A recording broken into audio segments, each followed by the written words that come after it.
Top Glove Corporation Berhad akan dituduh di mahkamah dalam masa terdekat kerana melanggar Akta Standard Minimum Perumahan, Penginapan dan Kemudahan Pekerja 1990 atau Akta 446. Syarikat pengeluar sarung tangan terbesar dunia itu, termasuk beberapa syarikat lain, bakal berdepan 63 pertuduhan setelah 21 kertas siasatan dibuka.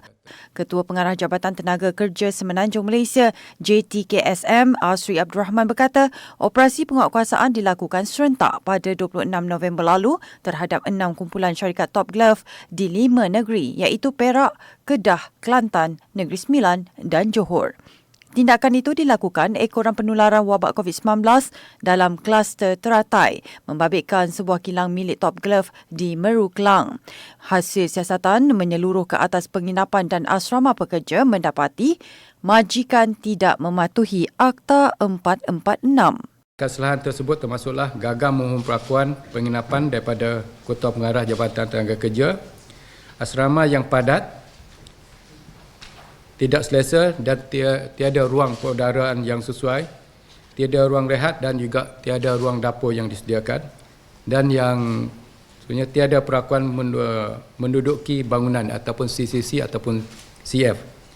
19 kertas siasatan dibuka terhadap 6 kumpulan syarikat terbabit. Sabit kesalahan, majikan boleh didenda sehingga RM50,000 bagi setiap kesalahan dan hukuman penjara.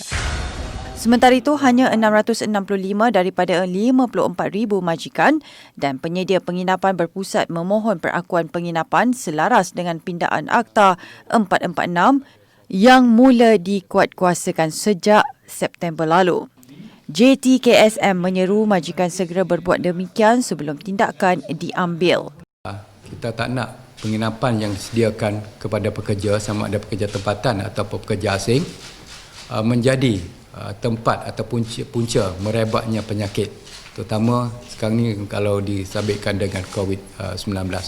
Dan yang kedua, yang kita juga sedang hadapi, yang mana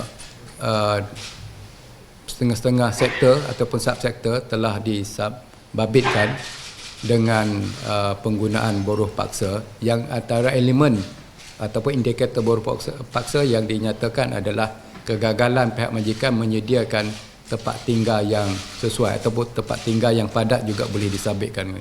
Pihaknya mensasarkan ke semua majikan untuk mendapat perakuan penginapan menjelang akhir tahun depan. Dalam perkembangan sama, kira-kira 7,200 syarikat atau 30% daripada 24,000 syarikat yang telah diperiksa sepanjang tahun ini patuh kepada Akta 446. Kementerian Sumber Manusia tidak akan berkompromi dengan perkara ketidakpatuhan majikan terhadap akta itu.